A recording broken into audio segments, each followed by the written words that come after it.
Mimi ninaitwa Alan Macha, ni jirani na rafiki wa Bwana David Jumbe. Ninachokisimulia hapa ni tukio lililotokea jana baada ya mimi kutoka katika shughuli zangu ninazozifanya za kila siku nikirejea nyumbani.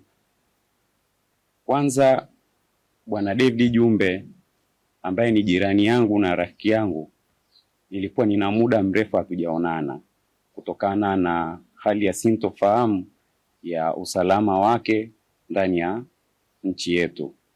Lakini kwa bahati nzuri, jana wakati ninakaribia kutoka ofisini kwangu kurudi nyumbani, akanitafuta kwenye simu na kunieleza ya kwamba yupo katika gereji moja ambapo gari yake inarekebishwa. Kwa hiyo ninaweza kumpiki kwa sababu mimi nilikuwa na gari na kuweza kurejea naye nyumbani kwa sababu tunaishi mtaa mmoja. Baada ya kumpiki, tulirejea nyumbani pamoja kwenye majira ya saa 4 na kama dakika 5 hivi usiku.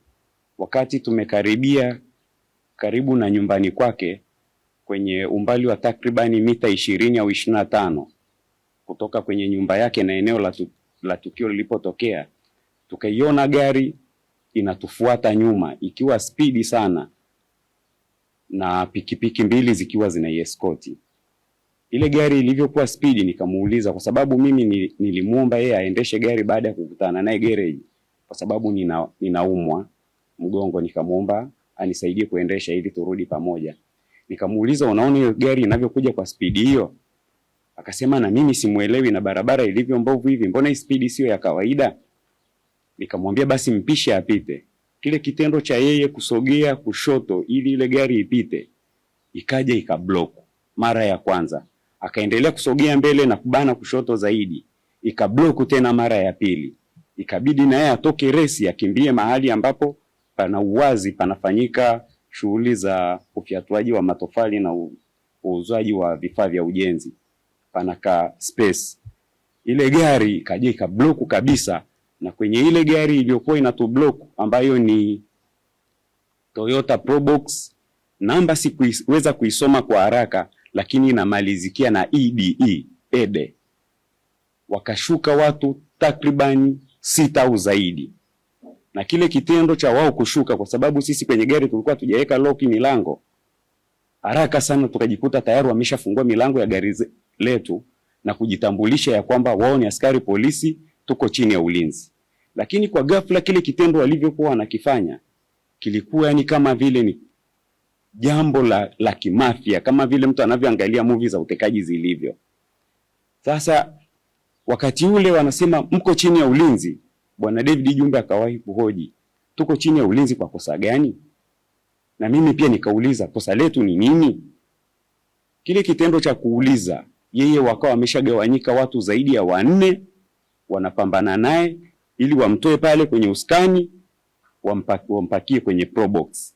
Na mimi wengine wakawa tayari wamesha nikamata na mimi wanataka wanipakie kwenye Probox.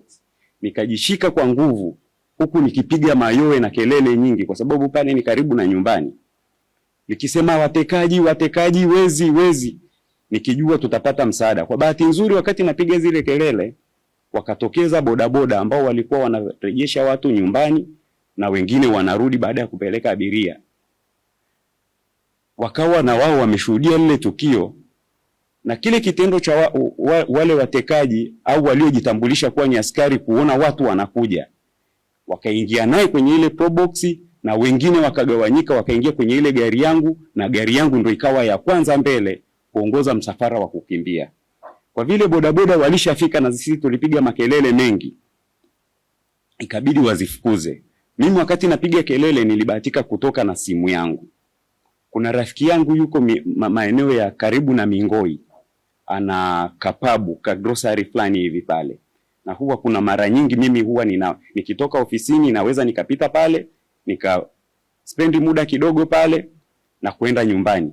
Nikampigia simu nikamweleza scenario ya tukio lililotokea, na gari yangu anaijua. Nikamwambia gari yangu tumetekwa na wameondoka na gari yangu na wameondoka na jirani yangu Jumbe nilikuwa naye kwenye gari. Naomba kama mnaweza mweke beria ili wakifika hapo tujue kweli ni watu gani. Kwa hiyo ile taarifa nilivitoa haraka, kwa sababu mimi vijana wengi wanaoendesha bodaboda pale wananifahamu, na yule alivyokuwa ninaongea naye pale walikuwepo bodaboda kwenye ile grocery yake. Watu wengi wakawa tayari wamesha jiorganize wakiwa bodaboda na kuweka baadhi ya beria ambayo vilikuwa ni viroba vyenye vifusi na baadhi ya mabenchi. Na mimi nikawa nimepakiwa na bodaboda ambaye alishuhudia lile tukio wakati linafanyika, zile rapsha. Kwa hiyo tukawa tunaifukuza ile gari yangu ambayo iko mbele na ile probox yao iko nyuma ya ile gari yangu. Sasa mimi nikawa tayari nina taharuki. Mimi ninachokitamani ni kuiblock ile gari yangu, ingawaje tuko na pikipiki. Kwa hiyo tukaipita ile probox ambayo alikuwa amebebwa yeye. Spidi zile gari zilizokuwa zinatembea ni spidi ya ajabu sana. Mimi mwenyewe hiyo gari ninayo zaidi ya miaka 6, lakini sikuwahi kuamini kama ile gari ina mwendo huo. Kwa hiyo watu waliokuwa barabarani wanarudi majumbani, walivyoona zile gari zinavyopita kwa spidi ile, wengi walipisha wakijua ni kitu kisicho cha kawaida. Kwa ile tukio tumelifukuza zile gari mpaka kufika pale kwenye beria. Ndio na wao wakapunguza mwendo. Nikaendelea kukaza sauti na kupiga kelele, watekaji wamemchukua Jumbe na gari yangu wako nayo. Na kwa vile watu wananiona mimi ninapiga kelele na gari yangu wanaifahamu, kweli wakajua ni tukio la kweli. Likazidi kuwavuta watu wengi pamoja na bodaboda wa Kijiwe cha Mingoi, wengi wao. Kwa hiyo wale walivyoona bado watu wanazidi kuongezeka, wakaangalia pale palikokuwa na ile beria, wakagonga, wakapita. Hiyo process ya kukimbizana na bodaboda wanafuzia nyuma ikaendelea mpaka tukapita Bunju. Wakati inafika Bunju, ikawa barabarani kulikuwa kuna trekta linarudi majira ya kwenye saa 4 na dakika 10 na kitu. Kwa hiyo sisi wale bodaboda wakawa hawawezi kwenda tena kwa kumaintain ile spidi waliokuwa nayo, lakini wale wakatoa kushoto na wakaenda kwa spidi ile ile. Bahati nzuri yule mimi ndugu yangu au rafiki yangu nilimpigia simu nikimwambia tumetekwa na gari yangu imeondoka, ambaye alikuwa ndio mmiliki wa ile grocery, ni mwanajeshi. Akaniambia mimi nimechukua pikipiki kwenye simu, niko nao, kwa hiyo nyinyi endeleeni kuja. Kwa hiyo sisi na mimi nikawaomba wale bodaboda wasiache kutupa support, tuweze kukimbiza, tujue kama wataingia kituo cha polisi tujue basi ni polisi wenyewe, tujue jambo likoje ili nikaweze kuripoti. Cha kushangaza walivyofika maeneo ya karibu na Boko Magengeni, wakaingia hii njia ya kuingilia kwenda Mbweni kwa spidi za ajabu sana, na watu wameshuhudia hilo tukio. Baadaye walivyoona bodaboda wanaongezeka, wakaenda wakazunguka, wakarudia hii barabara kama wanarudi sasa ile njia walioingilia. Walivyofika maeneo ya ile baa moja inaitwa Mashati, wakafyatua risasi kama 2 juu ili watu wapungue, lakini bado bodaboda wakaendelea. Wakafika barabara ya mbele yake, wakaingia sasa moja kwa moja barabara ya kunyoosha kwenda Mbweni, kule kuliko na ule msitu wa eneo la usalama. Walivyoenda wakafika pale kwenye ile beria, kwa sababu ile barabara ina beria. Walivyofika kwenye beria hawakwenda tena kwa spidi ile, wakapunguza spidi na baadaye wakazima magari, wakapaki, wakashuka wote ndani, wakafyatua risasi nyingi sana kuelekea kule ambako bodaboda walikuwa wanazifukuzia. Kwa bodaboda wengi na watu ambao walikuwa wanasogea wakaona ile taharuki, tukaanza kurudi nyuma kwa kukimbia pia. Walioweza kugeuka na bodaboda walioweza kukimbia kwa miguu. Lakini baadaye bodaboda wakasema hapana, tusikimbie. Maana walivyofyatua zile risasi walifika mahali wakatulia. Lakini lile eneo ni eneo la usalama na pana beria. Bodaboda hawakudhubutu kuingia, na kwa ile situation ya wao kufyatua risasi ikapelekea pia watu kuwa na hofu ya kwenda. Kilichotokea baada ya lile tukio la ufyatuaji wa risasi kutulia, wakawa kuna baadhi ya bodaboda walitoa mawazo pale. Akawepo bodaboda mmoja aliyekuwa na namba ya OCD. Akampigia simu, akamweleza scenario ya tukio ambalo ameliona, akamwambia na muhusika wa gari ambayo imechukuliwa yuko hapa, msikilize. Sikuweza kujua alikuwa amempigia OCD wa wilaya ipi, lakini mimi nikamwelezea scenario ya jambo lilivyo. Akanisikiliza, baadaye akaniambia sawa. Tulivyoendelea kukaa pale, baadhi ya ndugu mimi wakawa wameshapata taarifa ya kitu kilichotokea. Nikawa ninapokea simu za kuniambia nirudi nyumbani, kama mimi nimeweza kutoka nirudi nyumbani. Lakini mzee wangu mmoja aliyenipigia, nikamuuliza nitarudi nyumbani bila kwenda kuripoti polisi? Akaniambia kuripoti polisi ndio jambo la muhimu zaidi. Nikatoka pale kwa sababu tukio lilipo na kwenda kituo cha polisi Mbweni ni karibu. Tukaenda kituo cha polisi Mbweni, tukakuta pale askari 4. Wawili wakiwa wamekaa nje wana silaha, mmoja yuko kaunta na mmoja ambaye alikuwa anatusikiliza alikuwa amevaa rubega juu ya Kimasai. Akatusikiliza, lakini akasema ngoja kwanza niwasiliane na wakubwa zangu. Wakapiga simu nyingi sana. Nakumbuka wakati mimi pia niko kwenye jambo kama hilo, ninajaribu kufikiria ni wapi ninaweza nikapata msaada wa haraka wa kuweza mimi kunifikisha pale ambapo ninaona nitasaidika. Kwa hiyo rafiki yangu ambaye nilihisi labda yupo kwenye chombo chochote cha usalama wa nchi, nina mawasiliano yake ya karibu, niliwajulisha. Siwezi nikawataja majina, lakini nilijulisha zaidi ya watu 4 5. Mmoja wapo akaniambia kama umetoka na kuomba umaintain, usiendelee kufuatilia, wewe hakikisha unarudi nyumbani. Lakini nilivyoenda pale polisi tu, baada ya kutoa maelezo wakatuambia tusubiri. Ameambiwa asubiri kabla ya kufungua arabi au kunichukua maelezo.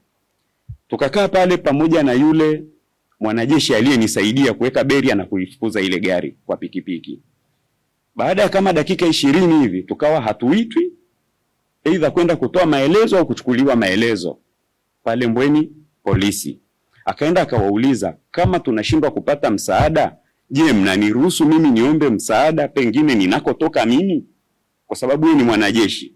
Wakamuuliza, wewe tunadhani ni afande mwenzetu, unazifahamu protocol za kiaskari, kama hili tukio limetokea ukanda wa Mapinga au upande wa Kibaha linatakiwa liripotiwe Kibaha. Lakini wakati nyinyi mmetueleza hii situation na sisi tumewasiliana na wakubwa zetu, kwa hiyo tayari tumesha linki taarifa. Sisi tunawashauri ili liweze kuwa na ufuatiliaji mzuri, mrudi Mapinga polisi mkaripoti. Wakati huo wanatuambia hivyo, tumesha spend zaidi hata ya masaa 2 toka leo tukio limetokea. Kwa hiyo kile kitendo cha kutoka Mbweni polisi mpaka kufika Mapinga ni almost karibu saa 7. Tulivyofika Mapinga polisi, nikatoa briefing ya tukio lilivyokuwa. Nilimkuta askari wa kike pale, nakumbuka ni WP 5808. Akanisikiliza akaniambia, kaka, uwezi ukasema wewe wamekudhibiti watu 3 wakashindwa kuondoka na wewe, wakaondoka na gari na huyo jirani yako, aidha unadaiwa. Nikamwambia sina deni na mtu wala hakuna biashara, useme pengine kuna kitu ambacho mimi mtu anaweza kaja kafuata cha design hiyo. Akaniuliza, je, huyu mwenzako anafanya kazi gani? Mimi nikamweleza huyu mtu anafanya biashara zake za kawaida na pia ni mwanasiasa. Akaniambia ngoja na mimi niwasiliane na wakubwa zangu. Akapiga simu kadhaa, nikaongea na kuna mmoja nakumbuka niliona jina lake kwenye hiyo simu yake, anaitwa Afande Amina. Nikazungumza naye, lakini baadaye akasema sawa, nipe huyo askari niongee naye. Nikamrejeshia simu. Wakazungumza, baadaye akampigia RCO wa mkoa wa Pwani. Akazungumza na RCO wa mkoa wa Pwani. Almost ilikuwa inakaribia sasa hapo karibu saa 7 na kuelekea karibu saa 8. RCO wa mkoa wa Pwani akaniambia nisikilize nikupe taarifa sahihi nilio nayo, baada ya kunihoji particulars zangu, majina, ninafanya kazi gani, labda ninamiliki kampuni gani, ni kipi ambacho ninakifahamu kutokana kwa huyo jirani yangu anafanya nini, ni mwanachama wa chama gani. Nilivyomweleza akaniambia hao ndio hao wanaharakati. Sasa baada ya kuniambia vile, nikamwambia sasa afande, naomba unishauri mimi nifanye nini. Akaniambia nisikilize maelekezo ninayokuambia. Gari yako, taarifa nilizonazo rasmi, gari yako imetelekezwa Mbweni na nimetoa maelekezo ipelekwe kituo cha polisi Mbweni. Wewe kesho asubuhi unatakiwa uende ukaifuatilie gari yako. Nikamwambia samani afande, naomba nikuulize, kwenye gari nilikuwa nina laptop ambayo ndio kila kitu kwenye kampuni yangu, ndio imebeba kila kitu, particulars zote kwenye kampuni yangu, na pia nilikuwa nina fedha taslim kwenye begi. Akaniuliza shingapi, nikamwambia kiasi cha shilingi 870. Baada ya hapo akaniambia mimi siwezi nikakugaranti hivyo vitu unavyovitaja kwa sababu sijaenda kwenye ukaguzi wa gari, lakini taarifa nilionayo rasmi ninayoweza kukuambia ikana kwamba gari yako imetelekezwa maeneo ya Mbweni na nimetoa maelekezo ipelekwe Mbweni polisi.